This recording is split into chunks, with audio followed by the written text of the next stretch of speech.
The Oakland A's and LA Angels find themselves to be out of the wildcard race and out of the playoff race entirely at this point, looking to be sellers at the trade deadline. Now, these two teams, when you look at their upcoming free agents and players on their roster, have a lot of players that could be valuable assets to playoff teams. But that being said, today we're going to look at 5 trades that they could make with other teams to spice up the wildcard race, National League edition. Tomorrow you'll get the American League version of this video because yes, I really made 10 trades. Let's dive into the NL first of 5. First trade in the National League goes to the St. Louis Cardinals. The St. Louis Cardinals would be acquiring Ross Stripling from the Oakland A's. The Cardinals have been rumored to be in the market for rotation depth, being linked to people like Eric Fetty on the White Sox and others. However, let's remember, their GM is John Mozeliak, who is one of the more prospect-hugging GMs in current baseball. So knowing that, they will probably trade for a veteran arm who nobody really expects much out of, and somehow he'll pitch to a 2 ERA and a whip under 1. We've seen it with J. Happ, Jose Quintana, and John Lester. So in this deal, we can add Ross Stripling to that list. Ross Stripling has had a relatively up and down season with the Oakland A's. He is set to make his return the day that this video is coming out from the injured list, and has posted a promising .436 expected ERA and 4.8 walk rate. Let's be honest, 4.36 expected ERA doesn't sound fascinating, but we're talking about a back end of the rotation starter here, so this kind of production for the St. Louis Cardinals will be something that they definitely like. In this video, I have Ross Stripling being sent to the St. Louis Cardinals, and in exchange I have Luken Baker being sent back to the Oakland A's. Now, to talk about Baker for a second, the 27-year-old slugger has shown impressive power and plate discipline at AAA this season, with 26 homers, 66 RBIs across 86 games, reaching base at a .342 clip. He really sounds like a younger Brent Rooker if this power translates to the big leagues. And Ross Stripling, you got him from the Giants almost for free in the offseason, so if you can get anything back for him at this point in the at this point in the season, if you're the Oakland A's, you'll take it. Why did I pick a guy like Luken Baker? Here's why. Because our next trade of the video has the Oakland A's sending away Brent Rooker to the Atlanta Braves. Now, I know this is going to fuel the A's are just the Braves farm team narrative. Do I care? Not really. I know Braves fans don't really like my trades, so I'm just going to keep going. Brent Rooker is having a career season with the Oakland A's. That cannot be denied. His stats are on screen right now, and that is impressive, if you ask me, and if you ask any fan around the game of baseball. Brent Rooker has 3 more seasons of arbitration eligibility, and he hasn't even reached arbitration. Like I just said, he's got 3 more years of arbitration. The A's, this is probably the best time you trade him. He's going to turn 30 soon, and if you try trading him next season, you won't get as much in return. Now, the Braves don't have the strongest of farm systems, if we're being honest. They have a very pitching-heavy farm system with minimal outfield depth and some infield prospects scattered in there. It's not barren, though. It's still a strong farm. In this deal, I have Brent Rooker going to the Braves in exchange for right-hander Owen Murphy, right-hander Drew Hackenberg, right-hander Lucas Braun, and infielder-outfielder Geraldo Quintero. Now, this sounds like a lot of prospects, and it kind of is, so let me go into it.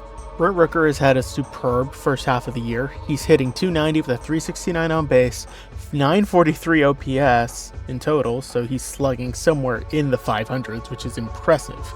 Now, he has 23 home runs, 69 RBIs, nice, and he also has 6 stolen bases somehow, so he's doing really well. There hasn't really been a time of the year where he has not been hot. Now, what do the Braves have to send away? Now, I made this trade without sending away either of Schwellenbach, Waldrop, or Smith-Shawver, so you can take a deep breath, Braves fans. Now, the first piece of the deal is Owen Murphy. He is currently 20 years old, currently at high A, and he's pitching pretty well. I mean, you'll see his stuff on screen. He has a 1.54 ERA across 7 starts, 60 strikeouts against 12 walks. That's 5 strikeouts per walk. His command is there. It's definitely a very valuable tool, and I think it's only going to get better the more he progresses. Next up, we have Drew Hackenberg, who's currently the Braves' number 9 prospect. Now, Hackenberg is a guy, like, if the name sounds familiar, it's because he comes from a sports family, but he has a track record of being a strike thrower, and he has a lot of athleticism that is going to help him continue to develop as a pitcher. Now, he doesn't exactly have a plus pitch yet. All his pitches are graded at 50 or below, but he has the pitch mix itself is solid. Fastball, slider, cutter, changeup. You got something that goes up and down. You got something that goes to the side. If he can get more run on that slider, kind of get it to really sweep a lot, that is going to help him really dominate right-handed batters. This season, he's 4-4 with a 3.59 ERA, 95 strikeouts against 39 walks in 80 innings. That's a strikeout per 9/10. So I think Drew Hackenberg would be another really promising piece going back to the Oakland A's. Next piece of the trade is right-hander Lucas Braun, who's another starting pitcher. Now, the thing with Braun is he has a simple, repeatable delivery. He's also one of these guys who is a strike thrower. He's very much like Hackenberg in the way that, like, not any one of his pitches is graded as a plus pitch, but he has 55 grade control that could really play up and, give him the ability to stick as a starter. If we want to look at his numbers this season, he's 6-3 with a 4.03 ERA between high A and double A. He struck out 23 batters in double A, struck out 75 at high A and walked only 16, so there's the reputation of throwing strikes. Now, he is another guy who the whip is going to be kind of high on. He has a career 1.19 whip across 2 seasons, but he's still young. He's still got plenty of time to develop, and the A's have shown that they can develop pitching, as we've seen with JP Sears and Joey Estes, even Hogan Harris if you want to go there. The last piece of the trade is Geraldo Quintero, who I discussed in a previous trade video. He's going to be more of a utility guy. He can play second, he can play third, he can steal you a bunch of bases. He stole 63 bases in 2023. And he does walk a good amount. For instance, last year he walked 55 times against 88 strikeouts. This year he has 29 walks against 58 strikeouts. He has 30 stolen bases in half of a season. So if you needed any more proof of his wheels, there you go. Now, I know this sounds like a lot, but it also might not sound like a lot at all. So coming up with a package for Brent Rooker without trading one of those top 3 guys was a challenge. This deal to me feels fair. If you don't think it is, go ahead and let me know in the comments. I do appreciate the discourse. The next deal in this video is going to be Carlos Estevez going from the Angels to the Padres. Now, for those of you who follow EastVillageTimes.com, link in the description, you will know that we did an article about this a few weeks ago, and Carlos Estevez is definitely a guy who can shore up the Padres bullpen in a playoff push, the kind of arm that they need to complement their late inning trio of Adrian Morejon, Jeremiah Estrada, and Robert Suarez. Estevez has succeeded this season on the back of his fastball-slider combo, limiting walks and keeping the baseball in the ballpark. In this trade, I have Estevez going to San Diego in exchange for Padres number 16 prospect Braden Nett and right-hander Abraham Parra, who is pitching at the ACL level this season. Now, I know I talked about Estevez a while ago in my Kansas City Royals video, so I'll just keep it short. The Padres need quality innings as from a setup man or another filling closer if this team is going to get to the playoffs. Estevez can be that guy. He's going to Petco Park, and he's a fly ball pitcher, so I think he'll be fine. Going back to the Angels, we'll start off with Padres number 16 prospect Braden Nett. Now, Braden Nett is a guy who really shows the success that collegiate summer leagues can provide to teams. Now, he's a 6'3" hurler. He weighs 185 pounds. The thing is, he has an elite fastball graded at 60. He has a 4-pitch mix with a promising cutter and slider, both of which are graded above average. The changeup is lagging, but that's kind of the case with a lot of younger arms. The changeup is one of the last tools to really fully develop. The thing with Nett is he really needs to separate it from his fastball, as the changeup is in the low 90s. He wasn't as effective in the Arizona Fall League recently because the changeup wasn't quite there. Now, the changeup does still need to grow, but he also has the stuff to be a eventual 2-pitch reliever, which would really help him rise through the ranks in the Angels farm system. This season, he's pitching at high A for the Padres. The results have not quite been good. He's pitched in 11 games, 10 of which being starts. He has the 20 2/3 innings pitched, 25 strikeouts against 13 walks. Now, the command has always been a bit of a question mark with Braden Nett, so that's why he has a possibility of being a reliever, but even then, he would probably be a solid reliever on the back of a 60 grade fastball and a 55 grade slider. Now, the other player I have going back to this deal is Abraham Parra. He is currently pitching at the ACL level, and the results have not necessarily been the prettiest, to be honest. Let me pull up his numbers right here because I was just actually looking at it. He's 0-4 with a 9.59 ERA, but he does have 40 strikeouts across 35 2/3 innings. Now, it doesn't look great. He has 26 walks, but he is still only 18 years old. He's a long ways away. He's not going to be like a 2026 call-up. We're looking more 2028, 2029 with him. But if he can get the command under control... Did I just say the command under control? Oh my goodness. But if he can really harness his pitches, he is going to be someone that could have some upside as a starter, but he could also be a good long reliever. The next trade in this video is going to have Matt Moore go from the Angels to the Arizona Diamondbacks in exchange for left-hander Carlos Ray. Now, Matt Moore has been all right. He's been pretty efficient as a reliever in past seasons. For instance, his 2022 with the Rangers and last season with 3 different teams. Now, this season with the Angels has not been his best. He's pitched to a 4-2 record and a 6.03 ERA across 40 games, 37 in the third innings. He's walked 18, struck out 32.